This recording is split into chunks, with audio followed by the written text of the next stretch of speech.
নড়াইলে আন্তজেলা ডাকাত দলের ৬ সদস্য গ্রেপ্তার, স্বর্ণালংকার উদ্ধার। নড়াইলে আন্তজেলা ডাকাত চক্রের ৬ সদস্যকে গ্রেপ্তার করেছে পুলিশ। ৭ জুলাই ভোররাতে নড়াইলের নড়াগাতি এলাকায় দ্বিতীয় দফা ডাকাতিকালে পুলিশ তাদের গ্রেপ্তার করে।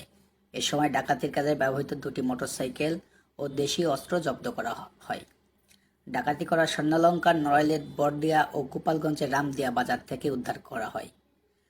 ডাকাতি করা স্বর্ণ ক্রয় করায় ২ স্বর্ণ ব্যবসায়ীকেও আটক করেছে পুলিশ।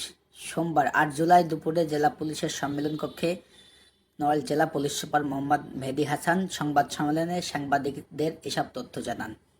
গ্রেপ্তারকৃত ডাকাত সদস্যরা হলেন গোপালগঞ্জ জেলার কাশিয়ানী থানার ফলসি গ্রামের শাহেদ আলীর ছেলে আল আমিন, একই গ্রামের বালাম শেখের ছেলে তরিকুল ইসলাম, খুলনা জেলার তেরঘদা থানার নলিয়াচর গ্রামের জলিল মোল্লার ছেলে জাকির হোসেন মোল্লা, একই গ্রামের তারা ভুইয়ার ছেলে গোলাম রসুল ও একই থানার আটলিয়া গ্রামের দাউদ আলী শিকদারের ছেলে রাকিবুল ইসলাম এবং নড়াইলের নড়াগাতি থানার নল্লামারা গ্রামের কালো শশী ভৌমিকের ছেলে অরুণ ভৌমিক।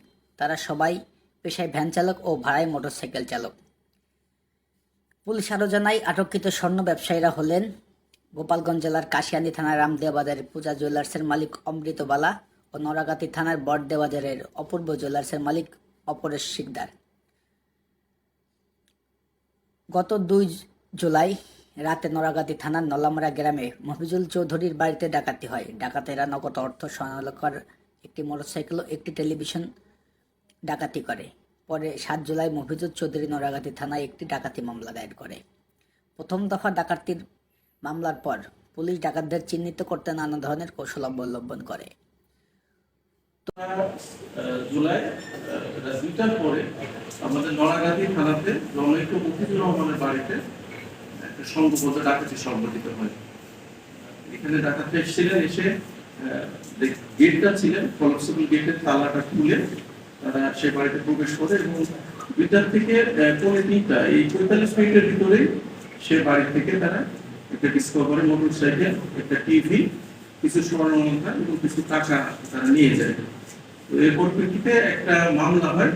সেই মামলা তদন্ত করতে গিয়ে আমাদের সিসিআইসি ডিবি, আমাদের সংশ্লিষ্ট থানা পুলিশ তদন্ত নামার পরে দেখতে পাই যারা ডাকাতি করেছিল তাদের তথ্য আমরা পাই। পাওয়ার পরে আমরা আমাদের যে তথ্য প্রযুক্তি ইউজ করে আমরা বুঝতে পারি যে এই একই সংঘবদ্ধ চক্র আবার ওই এলাকাতে নড়াগাতিতে আরেকটা বাড়ি ডাকাতি করার সম্ভাবনা আছে তাদের ভয়েস রেকর্ড আমরা দেখে আমরা বুঝতে পারি।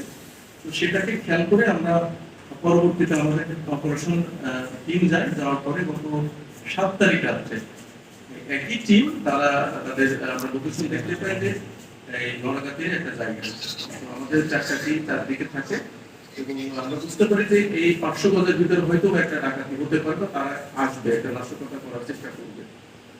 পরবর্তীতে তারা আরেকটা বাড়িতে যায়। যাওয়ার পরে সেখান থেকেও তারা একটা ডাকাতি করে। ডাকাতি করার বের হওয়ার মুহূর্তে আমাদের পুলিশের সাথে তাদের এনকাউন্টার হয় এবং আমরা তাদেরকে আটক করতে সক্ষম হই এবং ওইখানে আমরা সংশ্লিষ্ট ৬টা ডাকাত আমরা ধরি এবং তাদের কাছ থেকে ওই বাড়ি থেকে লুণ্ঠিত সকল মালামাল আমরা উদ্ধার করি। মালামাল মধ্যে ছিল শুধু স্বর্ণালংকার, অন্য কিছু ছিল না। তো তাদের ব্যাপক জিজ্ঞাসাবাদ করে আমরা জানতে পারি প্রথম বাড়িতে যে ডাকাতি হয়েছিল তার কিছু মাল আমাদের খুলনাতে আছে, কিছু গোপালগঞ্জে আছে এবং কিছু আমাদের সংশ্লিষ্ট কালিয়া থানায় ২টা স্বর্ণের দোকানে তারা এটা বিক্রি করেছে। তো পরবর্তী পুলিশ অভিযান পরিচালনা করে ২টা স্বর্ণালংকারের কাছ থেকে আমাদের প্রথম মামলার যে স্বর্ণালংকার ছিল সেটা আমরা উদ্ধার করতে পারি। তো একই সাথে আমরা মোটরসাইকেল আমরা গোপালগঞ্জ থেকে উদ্ধার করি এবং পরবর্তীতে যে ২ জন স্বর্ণালংকার তাদের কাছে তারা বিক্রি করেছিল তাদের সহ টোটাল আমরা ৮ জনকে গ্রেপ্তার করি। এর ভিতরে ৬ জন প্রকৃত ডাকাত এবং তাদের বিভিন্ন থানায় তাদের মামলা আছে এবং তারা পার্শ্ববর্তী কয়েকটা জেলাতে তারা মামলা তাদের নামে মামলা আছে এবং তারা চিহ্নিত ডাকাত। আর বাকি যে ২ জন আছে তারা স্বর্ণালংকার তারা আসলে কিনেছিল, যদিও এটা আমাদের প্রচলিত আইনে চোরাই মাল তাদের কেনার কথা, তারপরে তারা কিনেছিল, এই জন্য তাদেরকে আমরা গ্রেপ্তার করেছি। প্রথম মামলাটা হয়েছে, দ্বিতীয় মামলাটা মামলা প্রক্রিয়াধীন আছে এবং তারাও স্বীকার করেছে যে তারা এই ঘটনার সাথে জড়িত। তো এটাই ছিল আমাদের একটা সাকসেস, এখন আপনাদের